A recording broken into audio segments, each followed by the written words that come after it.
In question 4a, we're asked to define the gravitational potential at a point in a gravitational field. Well, this is defined as the energy required to bring unit mass from infinity to that point. In B, we have a diagram not to scale showing the regions between the Earth and the Moon. In part 1, we're told the gravitational potential at the Earth's surface is minus 62.6 megajoules per kilogram.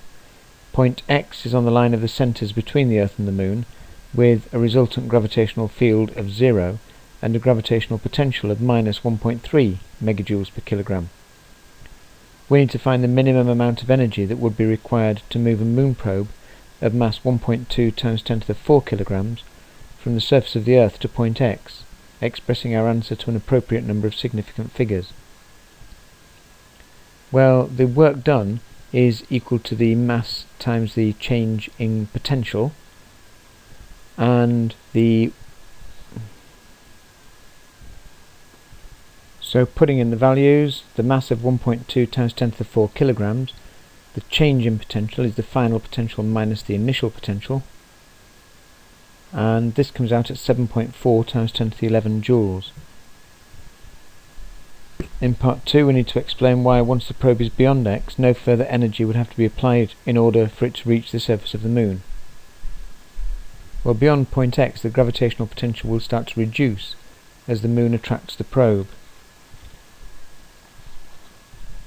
In part 3, in the vicinity of the Earth's orbit, the gravitational potential due to the Sun's mass is minus 885 megajoules per kilogram.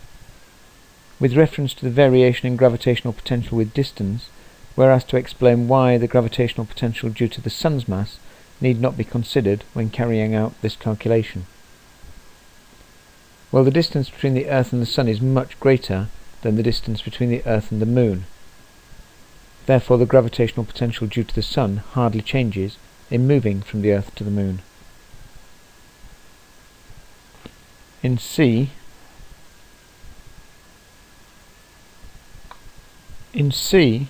the amount of energy required to move a manned spacecraft from Earth to the Moon is much greater than that required to return it to the Earth.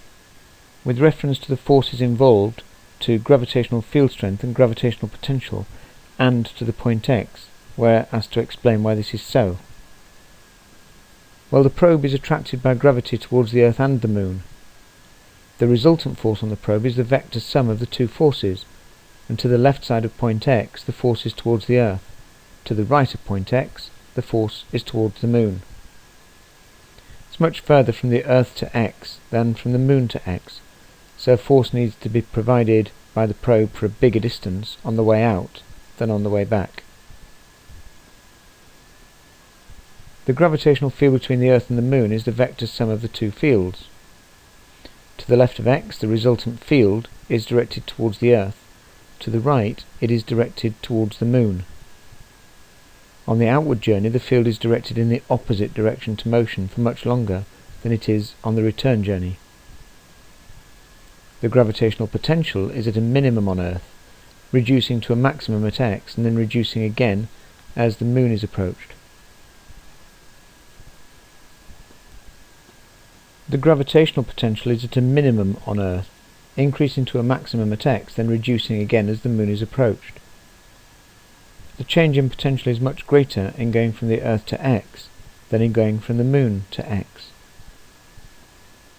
Therefore, much more work has to be done in moving the probe from the Earth to X than in moving it from the Moon to X.